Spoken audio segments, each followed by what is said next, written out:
अस्सलाम वालेकुम dear students, मैं और रिजवान है। सब लोग कैसे जी? उम्मीद करता हूँ आपका दिन बहुत अच्छा चल रहा होगा। डियर स्टूडेंट्स, आज हमारा एक स्पेशल लेक्चर है ग्रामर का, जिसके अंदर मैं आपको ग्रामर से रिलेटेड कुछ बहुत बेसिक लेकिन अहम चीजें बताने जा रहा हूँ, जिसके ऊपर आप अपनी सारी चीजों को बुनियाद बनाते हैं। आज मैं आपको बताने जा रहा हूँ सबसे पहले कि हमारे पास एक चीज होती है सेंटेंस। हाँ जी, इसकी डेफिनेशन समझना बड़ी जरूरी है। हमें पता हो कि सेंटेंस, हमें इसकी डेफिनेशन क्या है। जब हम कहते हैं ये सेंटेंस है, ये सेंटेंस नहीं है, सेंटेंस की डेफिनेशन क्या होती है? इसे हम कहते हैं a group of words that makes complete sense. अल्फाजों का ऐसा मजमुआ जो अपने मफहूम मुकम्मल बनाता है। अ ग्रुप ऑफ वर्ड्स, अल्फाजों का मजमुआ होना जरूरी है। आप देखें ना, जैसे मैं कहूं एप्पल, नो, वाई, गो। अब ये हमारे पास ग्रुप ऑफ वर्ड्स हैं, लेकिन इन अल्फाज को पढ़कर हमें कोई सेंस नहीं समझ आ रही, पता नहीं चल रहा ये क्या है, तो हम कहेंगे this is not a sentence.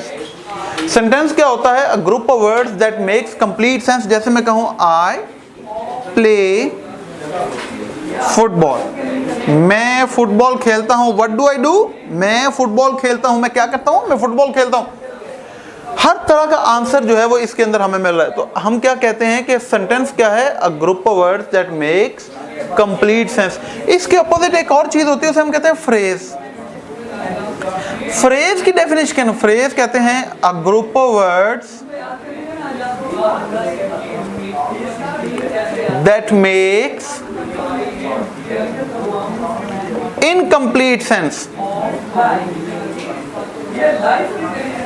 अल्फाजों का ऐसा मजमुआ जो अपना मफहूम मुकम्मल तौर पर बयान नहीं करता। याद रखें कि it is a part of a sentence, it is a part of a sentence. कि ये जो फ्रेज है वो किसी जुमले के अंदर ही होती है, लेकिन जुमले के अंदर ऐसे अल्फाज जो अपना मफहूम मुकम्मल तौर पर बयान नहीं कर सकते, कि अगर उसको जुमले से काट के अलग लिख दें तो हमें पता नहीं चलेगा कि हम क्या कहना चाह रहे हैं, क्या बात हो रही है। फॉर एग्जाम्पल देखिए, जैसे मैं कहूं एट 5 o'clock, 5 बजे। हाँ जी, 5 बजे। अगर हमारे पास सिर्फ ये वर्ड्स लिखे हों, हमें क्या पता चलेगा कि 5 बजे क्या हुआ? नहीं पता चलेगा ना हमें। तो इस बात को 5 बजे क्या हुआ, हमें पूरा अपनी बात साथ समझानी पड़ती है। हो सकता है मैं कहना चाहूं at 5 o'clock the train reached the station, the train reached the station. हो सकता है मैं कहना चाहूं at 5 o'clock my friends came to meet me, 5 बजे मेरे दोस्त मुझे मिलने आए। हो सकता है आप कहना चाहें I at 5 o'clock I went to play football. आप देख रहे हैं, तो इसका मतलब है कि ये जो अल्फाज हैं ये मुकम्मल मफहूम नहीं है। तो जुमले के अंदर ऐसे अल्फाज होना, जैसे अंडर द ट्री, दरख्त के नीचे। अब दरख्त के नीचे क्या हो रहा है हमें नहीं पता, ठीक है। On the roof, in the house, at the table, ये सारी फ्रेजेस हैं। अल्फाजों का ऐसा मजमुआ जिनको अगर हम जुमले से अलग कर दें तो वो अपना मफहूम बयान नहीं कर सकते। उसे हम क्या कहते हैं? उसे हम कहते हैं फ्रेज। इसके साथ एक चीज आपने जो याद रखनी है वो ये है, नोट आप चाहे इसका लिख सकते हैं, वो ये कि phrase does not carry a verb in it. एक बात बहुत अहम कि फ्रेज के अंदर कभी भी वर्ब जो है वो नहीं होता। अगर इसके अंदर वर्ब होगा तो फिर वो फ्रेज नहीं कहलाती। मैं ये आपको समझा रहा हूं, फ्रेज के अंदर वर्ब नहीं होता। ठीक हो गया जी? ये समझ आ गई आपको सेंटेंस क्या होता है, फ्रेज क्या होती है। अब मैं आगे आपको एक चीज बताने जा रहा हूं, वो ये है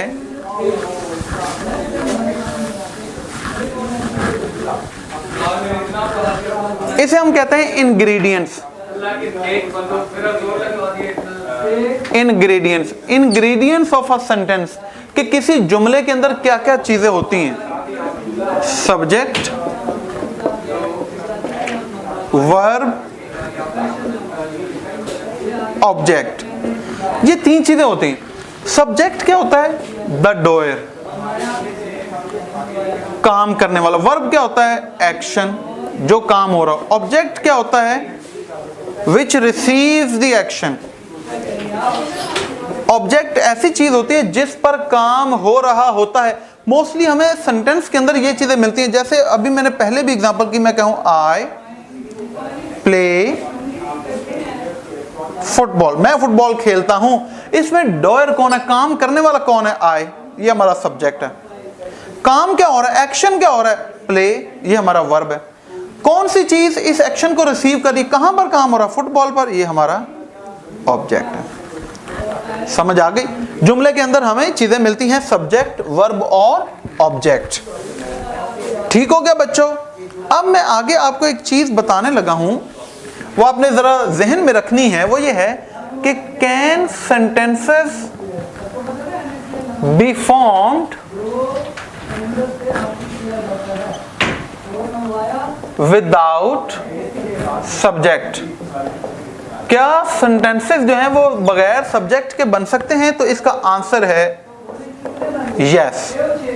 जी हाँ, बन सकते हैं। एग्जाम्पल, हमारे पास कई ऐसे सेंटेंसेस होंगे जिसके अंदर हमें पता नहीं होगा सब्जेक्ट कौन है।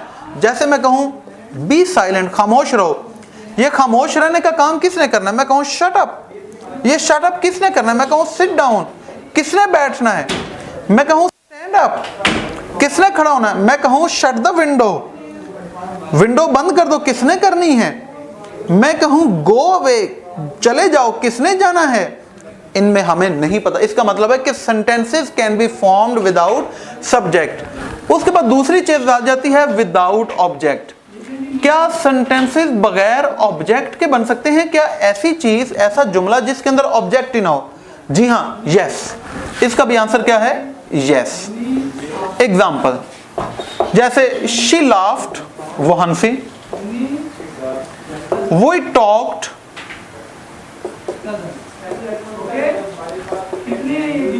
दे वेप्ट, वो रोए। अब शी लाफ्ड किस बात पर हंसी? एक्शन किस चीज पर हो रहा है? हमें नहीं पता। बात किस चीज पर हो रही है? रोया किस चीज पर जा रहा है? हमें नहीं पता। इसका मतलब है कि sentences can be formed without object as well. लेकिन एक चीज जो इंपॉर्टेंट है वो है verb. Sentences can never be formed without a verb in it. Subject हो या ना हो फर्क नहीं पड़ता, सेंटेंस बन सकता है। ऑब्जेक्ट हो या ना हो फर्क नहीं पड़ता, सेंटेंस बन सकता है। लेकिन वर्ब के बगैर जो है वो हमारा सेंटेंस नहीं बन सकता। और भी बड़ी बड़ी मजे की चीजें हैं इस तरह की छोटी छोटी वीडियोस के अंदर, जिसके अंदर मैं आपको ग्रामर से रिलेटेड बड़ी बेसिक चीजें करवा सकता हूं। मैं उम्मीद करता हूं कि ये लेक्चर आज का आपको पसंद होगा। ये स्पेशल लेक्चर था, इसमें मैं आपको कुछ चीजें जो है वो करवाना चाहता था। आज के लेक्चर में मेरी तरफ से इतना ही। अब अगर आज का आपका कोई एमसीक्यूज का टेस्ट है तो वो इंशाल्लाह आपकी स्क्रीन पर टेस्ट हो जाएगा, आप टेस्ट करें। मेरी तरफ से आज के लिए इतना ही। अपना ख्याल रखें, दुआ में याद रखें। अल्लाह हाफिज।